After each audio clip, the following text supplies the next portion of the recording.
நிச்சயம் ஆனந்தி. மாநகராட்சிக்கு சொந்தமான குப்பை லாரி மோதி இளைஞர் ஒருவர் இன்று காலை உயிரிழந்திருக்கிறார். குப்பை லாரி ஓட்டுநர் மீது நடவடிக்கை எடுக்கவில்லை என இறந்தவரின் உறவினர்கள் தற்போது சாலை மறியலில் ஈடுபட்டு வருகின்றனர்.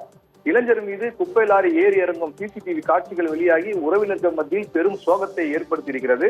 வடசென்னை தண்டையார்பேட்டை கைலாக்கம் பகுதியை வசித்து வருபவர் கணேஷ், வயது 25. இவர் மெட்ரோ ஒப்பந்த பணியில் வேலை செய்து வருகிறார். இவருக்கு பாக்கியலட்சுமி என்பவருக்கும் திருமணமாகி 3 வயது பெண் குழந்தையும் 1.5 வயது ஆண் குழந்தையும் உள்ளது.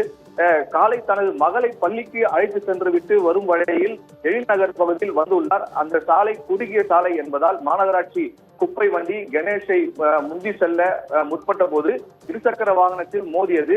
இதில் இருசக்கர வாகனத்தை ஓட்டி வந்தவரும் பின்னால் அமர்ந்து வந்த கணேஷின் தடுமாறி கீழே விழுந்த நிலையில் கணேஷ் மீது குப்பை லாரி ஏறி இறங்கி உள்ளது.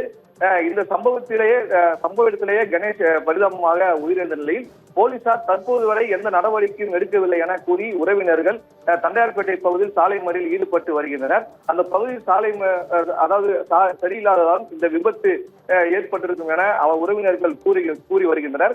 மேலும் அந்த காலை பொழுதில் அதிக அளவில் குப்பை லாரிகள் அந்த குடிநீர் குப்பை கிடங்குக்கு எடுத்து செல்லும் காரணத்தால் அதிக அளவில் அங்கு குப்பை லாரிகள் சென்று கொண்டிருக்கிறது. இதுக்கு ஒரு கட்டுப்பாடு விதிக்க வேண்டும் என அந்த பகுதியில் உள்ள மக்கள் பல முறை கோரிக்கை விதித்த கூட இந்த மாதிரியான விபத்துக்கள் அந்த பகுதியில் ஏற்படுகிறது. மேலும் அந்த பகுதியில் சிறிய மேம்பாலம் ஒன்று கட்டி வருகின்றனர். கிட்டத்தட்ட 18 மாதங்களில் கட்டி முடிப்போம் என கூறி துவங்கப்பட்ட அந்த மேம்பாலம் பணிகள் கிட்டத்தட்ட 3 ஆண்டுகளாக அந்த பணிகள் நடைபெற்று வருகிறது. அந்த பணியையும் விரைந்து முடிக்க வேண்டும் என கூறி அந்த மறியலில் போராட்டத்தில் ஈடுபட்டவர்கள் தெரிவித்தனர். ஆனந்தி.